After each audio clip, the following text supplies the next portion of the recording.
Okay, boys and girls, got another X and Y game here for you. A little bit late today. I was out seeing a film, so came back and got it this turn rate. But we got a game here against Matt. I forget his YouTube name, but he PM'd me and wanted a game, and I was like, all right, let's go. He said he had a fully EV team and IV bred and everything, so it looked to be a pretty good match. He has a pretty solid team on him, which is a little bit scary. Lots of threats there, a lot of which I'm also carrying, and I'm basically using the same team as I used against Nagi, and hoping that maybe this time I'll be able to do something with my swords dances and pull out some sweeps or something. But lead off with Vaporeon again. It just looks like a good, decent poke to take on majority of the things on his team. Talonflame especially, I can deal with. I can scald that thing and do a bunch of damage and basically just cripple it for later on. So over the Scald, initially, he U-turns out, I don't see Life Orb recoil, and I assume that he's going to be Choice. Choice Scarf doesn't make sense because it's a Talonflame, so it is inevitably going to be Choice Banded, and that is the theory that I'm going to run with.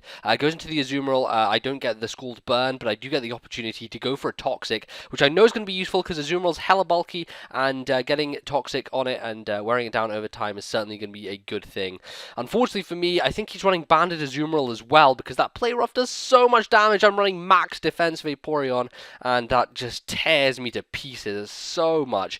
But at this point, I'm pretty sure that he's going to predict my Protect, but I'm going to go for it anyway, just for the sake of not wanting to die to a Play Rough. He gets the free switch into Garchomp, and because my Protect failed on the switch, I get to go for the Protect again, and I'm just going to go and think that because he hasn't Mega Evolved, that his Garchomp is going to be just running Choice Scarf. So far I've seen 3 Choice Pokes, at least that's what I'm assuming.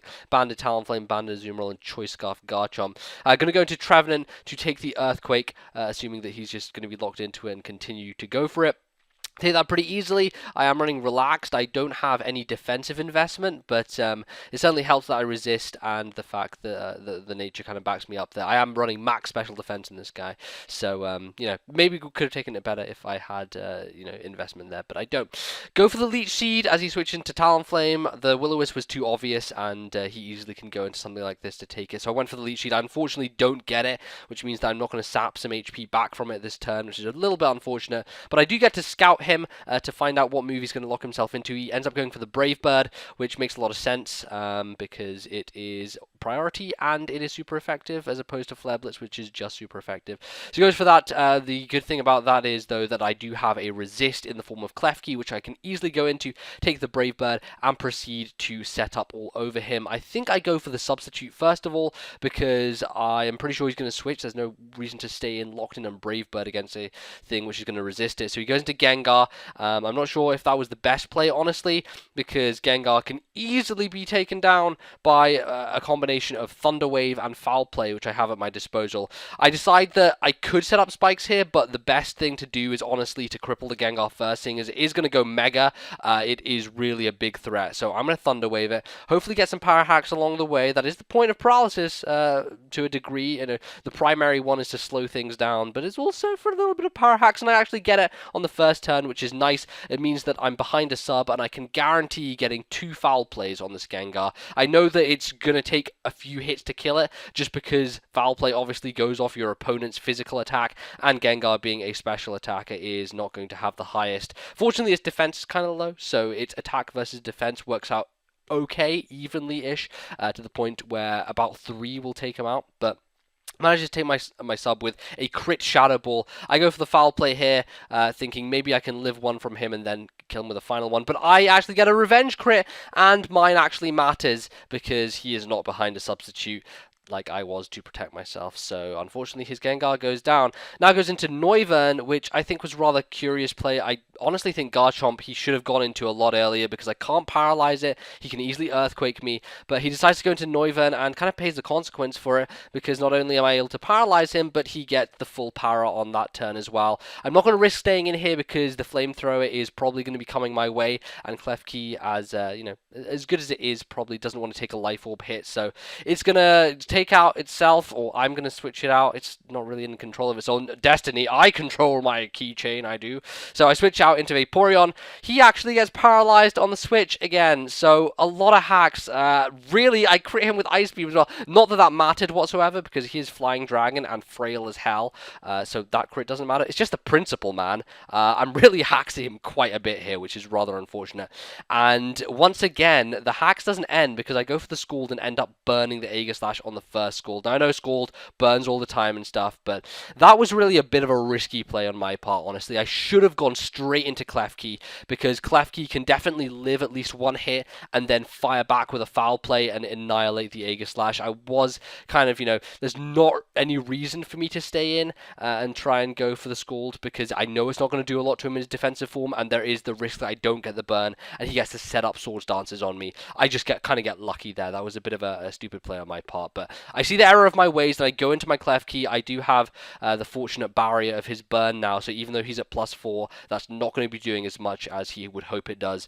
And I'm just going to straight up go for the foul play. I'm not really caring if he goes for the King Shield, because as everyone knows, the foul play is based off of your opponent's attack, and the fact that I'm going to lose my attack harshly makes no difference. And to back up that point, you will see on the next turn that when I go for the foul play, it is literally just going to annihilate this Aegislash, even though it is in its defensive form. And if the thing will speed up, then we'll see that. There we go, faster than it. Go for the foul play. He's defensive form, but he has +4 to his name, and I'm basically using that to wipe him off the face of the battlefield, not the earth, because he can go to the Poké Center and heal up and be back on the earth, but the battlefield he's certainly relegated from. Now he goes into Talonflame. Really obvious switch coming here to Garchomp, and I know that he was going to do that, so I decided to sub on the switch.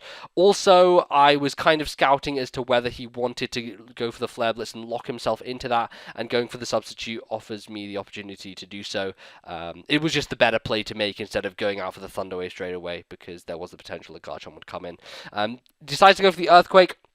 Perfectly fine, something that he definitely should have done a long time ago, but does bring it in now. And foul play does nothing to Garchomp, because although its attack is really good, its defenses are also equally fantastic. So it takes that foul play really well. Takes some rough skin damage to myself, and I'm going to basically switch out here, go into my Trevenant to take the Earthquake. But he makes a very nice play, double switches into his Talonflame, knowing that the Trevenant switch was coming. That I did it earlier in the match, and I was kind of just playing conservatively, and I really have nothing to switch to at this point. I don't want to go to Klefki in case he Flare Blitzes, and there's no real reason to keep Trevenant around at this point. I can deal with Garchomp in other ways, and I will do so. So I'm going to go into Aegislash here. He is now locked into Brave Bird, which means that he has to switch. It gives me the free Swords Dance as he goes into his Garchomp, and I know that being at full health and in defensive form, and the fact that we're assuming that he's Scarfed, and he most definitely is at this point, I'm pretty sure of it, I know I can live an Earthquake, so I decide to go for the Iron Head, knowing that a Shadow Sneak would not take him out, and I would die to an Earthquake if I go for the Shadow Sneak, because he would be able to hit me in my offensive form. So I managed to live the rough skin damage just about. Aegislash pulling through there, and we only have his Talonflame and his Azumarill to deal with, but Azumarill is it's a pain, man, and it could be a little bit difficult to get around, but he goes into it now. And here's the funny thing, a lot of people always just seem to predict around King Shield, and I'm not sure what it is and why people are so schizo about it, but they do, and they predict around it, and he decides to predict my King Shield and go for the superpower so that he doesn't lose his attack.